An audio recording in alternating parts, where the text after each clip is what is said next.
Tęsiant poziciją, tai mes susilaukėme iš Jungtinių Amerikos valstybės Lietuvių bendruomenės centro valdybos vicepirmininko daktaro Nasvyčio, kuris išėjo prie mus labai griežtai prieš.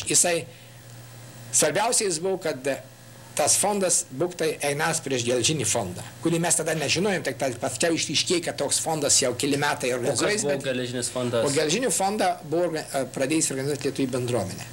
Ir jau jie turėjo turbūt prieš kokius 5 ar 6 metus iškėlė tą idėją, bet tas buvo viskas užslopinta ir jau stalčiuose buvo. Kai pamatė, kad mes išėjom su tą milijonų fondo idėja ir pamatė, kad žmonės reaguoja pozityviai, pamatė, kad čia ateina daktarai, tada Nasvytis išėjo prieš mus. Ta prasme, kad sako, girdi, jeigu suorganizuotume tą fondą, tai jis turi būti bendruomenės žinioje ir bendruomenė turi tvarkyti, net bendruomenė dirba darbą. Svarbiausia jis buvo, kad tas fondas būktai einas prieš Gelžinį fondą, kurį mes tada nežinojom, tik paskiau išryškėjo, kad toks fondas jau keli metai organizuojas. O kas buvo Gelžinis fondas? O Gelžinį fondą buvo pradėjęs organizuoti Lietuvių bendruomenė.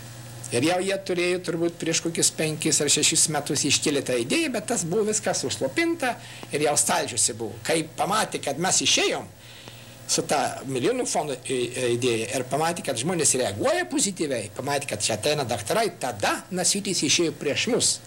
Ta prasme, kad sako, girdi, jeigu suorganizuotume tą fondą, tai jis turi būti bendruomenės žinioje ir bendruomenė turi tvarkyti, net bendruomenė dirba darbą. Tai mes tam pasipriešinim griežtai, ir kada buvo mūsų Lietuvių bendruomenės tarybos suvažiavimas tų pačių metų, 60 metais rudenį New York'e, tai jis reiškia būtinai sulaikyti tarybą, kad neremtų šito fondo, bet išėjo priešingai.